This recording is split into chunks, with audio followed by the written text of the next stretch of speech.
గోపా సుందారి నాపై కోపమెందుకే నీకు. రామారావు యాక్షగానాలు నాటకాలు ఆడే మా ధనములు మాకిచ్చెదవో లేదనవో కాదనవో మా ధనములు మాకిచ్చెదవో. వెంకటేశ్ నారప్ప సినిమా తీసిండే. ఆ సినిమాకు బాబు నమస్తే. నమస్తే. అయితే మనమైతే ఇప్పటివరకు తీసినవి, మీరు ఇప్పటివరకు ఏదైతే తీసిన వీడియోస్ ఉన్నాయో షార్ట్ ఫిలిమ్స్ కానీ, మీరు చిన్నప్పటి నుంచి ఏ విధంగా కష్టపడ్డారు, ఇప్పుడు తీస్తున్న శతపర్వంకు సంబంధించి కొన్ని విషయాలు అయితే మనం మాట్లాడుకుందాం. చెప్పండి బాబు, ఇంతకుముందు మీరు తీసిన షార్ట్ ఫిలిమ్స్ ఏమైనా ఉన్నాయా? ఉన్నాయి. First Victory Venkatesh Narappa cinema తీసిండే. ఆ సినిమాకు మేము చాటుగా అన్లోటి యాంగిల్ తీసుకొని అందులో ఫస్ట్ నారప్పగా నటించిన చాట్ ఫిలిం. దాన్ని యూట్యూబ్లో పెట్టేసి. ఓకే. ఇక బానిస సంఖ్యలు అంటే మనం తీసినాం అనుకోవచ్చు. నేనే కొంచెం అది మిస్టేక్ అయింది, కానీ కొంచెం కష్టపడితే చాలా పెద్దగా ఉండేది. కెమెరామెన్ దగ్గర. అవునవును. అయితే ఇంకొకటి ఏంటంటే, ఇప్పుడు నెక్స్ట్ మొన్న ఐలమ్మను ముసుగు ప్రేమలో యాక్టింగ్ చేసారు కదా, అందులో సింగపూర్ జగదీష్ రెడ్డి అని అందులో ఒక పాత్రకు నటించాను. ఐలమ్మలో ఒకటి నటించాను. ఐలమ్మల అందులో ఇట్లా చేసారు. ఇంకేమైనా ఉన్నాయి బాబు? ఇప్పుడు మనం చేసిన ఇంకా ఈ చుట్టుపక్కల దగ్గర ఎవరైనా యాక్టింగ్ కానీ ఎవరైనా ఇప్పటి వరకు పిలిచిరా ఈ మధ్యలో షార్ట్ ఫిల్మ్లకు పోలే కానీ యాక్షగానాలు ఒక యాక్షగానాలు ఒక మంచి పద్యం పాడతారా బాబు? పాడతా. ఒకసారి వాడండి. ఓకే. మన ప్రేక్షకులను చూసుకుంటా వాడండి.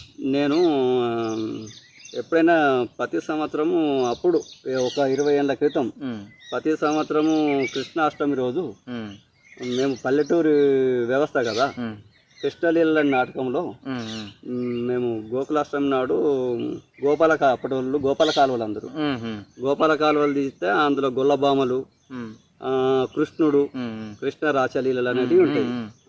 అందులో కృష్ణుని పాట పాడతా. గోపా సుందారి నాపై కోపమెందుకే నీకు. గోపా సుందారి నాపై కోపమెందుకే నీకు. తాపమెచ్చాయే తాళనే నిన్ను చూసిత విరహ. తాపమెచ్చాయే తాళనే నిన్ను చూసిత విరహ. అంటే గోపికలు వెంబడి కృష్ణుడు తిరుక్కుంటా, అప్పుడు కృష్ణుడు యవన పురుషుడు అట ఆ రోజులల్లా. అయితే ఆయన గోపికలు వెంబడి తిరుక్కుంటా, నిన్ను చూస్తే నాకు ఆవేశం ఆగుతలేదు, రా అని పిలుస్తున్నట్టు.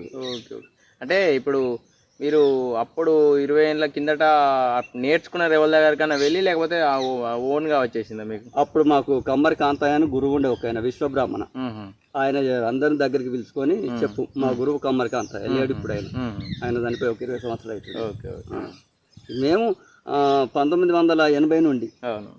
అయితే ఇప్పుడు మనం అయితే ఒక శతపర్వం అనేది ఒక మూవీ గురించి మాట్లాడాం కదా. అయితే ఇప్పుడు ప్రస్తుతం ఒకటి డాక్యుమెంట్ లెక్క ఇవ్వమన్నారు కదా. రేపు అందులో ఛాన్స్ వస్తే ఎలా నటిస్తారు మీరు? ఎలా నటిస్తారు అంటే, ఇలా డైరెక్టర్ ఉంటాడు కదా, డైరెక్టర్ చెప్పిన దానికి అనుగుణంగా నటిస్తారు.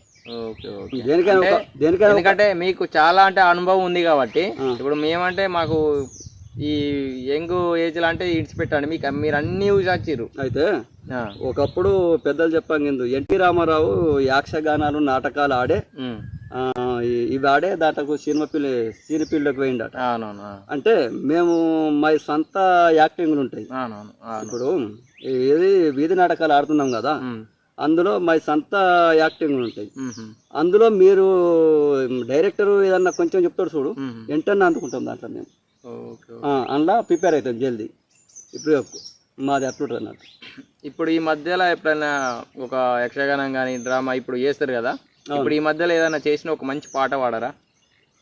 మొన్న దాంట్లో విశ్వామిత్రుడు వేషం వేసిన, ఏది సత్యార్చంద్రలో. ప్రేక్షకుల కోసం ఒకసారి ఒక మంచి పాట. అక్కకొండ జాతరలో విశ్వామిత్రుడి వేషం వేసిన.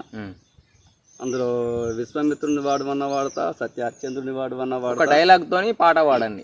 జనాలకి ఏంటంటే మీ దాంట్లో ఉన్నది చాలా టాలెంట్ ఉంది కాబట్టి ప్రూవ్ చేసుకోవాలి కాబట్టి. ఇప్పుడు శతపర్వం అనే స్టోరీలా మీరే మెయిన్, స్టార్టింగ్ నుంచి లాస్ట్ వరకు మీరే కాబట్టి జనాలకు ఏంది అనేది తెలపడానికి ఒకసారి పద్యం ఒక 2 డైలాగులు చెప్పండి.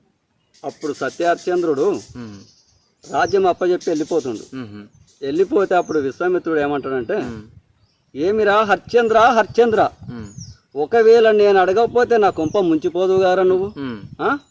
ఇదేనా నీ ధర్మం? ఇదేనా నీ సత్యం? ఉమ్, ఒరే హరిశ్చంద్ర, మా ధనములు మాకిచ్చేదవో, లేదనవో కాదనవో, మా ధనములు మాకిచ్చేదవో, పంకజమిత్రుని వంశుండవు బొంక నేర్చితివి బహు నీవు, పంకజమిత్రుని వంశుండవు బొంకితి ననరా పొంకము తోడుత చెంకలేక నేగుసుంటి వేలను, మా ధనములు మాకిచ్చేదవో అని ఆ యొక్క హరిశ్చంద్రునికి అడ్డం తిరిగి వాళ్ళు కట్టుబట్టతో పోవంగా విశ్వామిత్రుడు అనేటైనా మా ధనం ఇచ్చిపో అంటే ఆయన అంటాడు, స్వామి మొత్తం నీకు అప్పచెప్పినంటే నువ్వు ధనమంతా రాజ్యం అప్పచెప్పినవు, నాకు మున్ను ఏనుగు పైన ఎక్కి దాని మీద ఒక గవ్వ జమ్మితే ఎంత పైకి అయితే వద్దో అంత ధనం ఇస్తాను. ఆ ధనం ఇచ్చిన వారు నాకు, నువ్వు సత్యవంతునవేమో, నువ్వు సత్యం కొరకు పాటు పడితే నా ధనం నాకు ఇచ్చిపో, లేకుంటే అబద్ధమాడు. ఓకే ఓకే బాబా.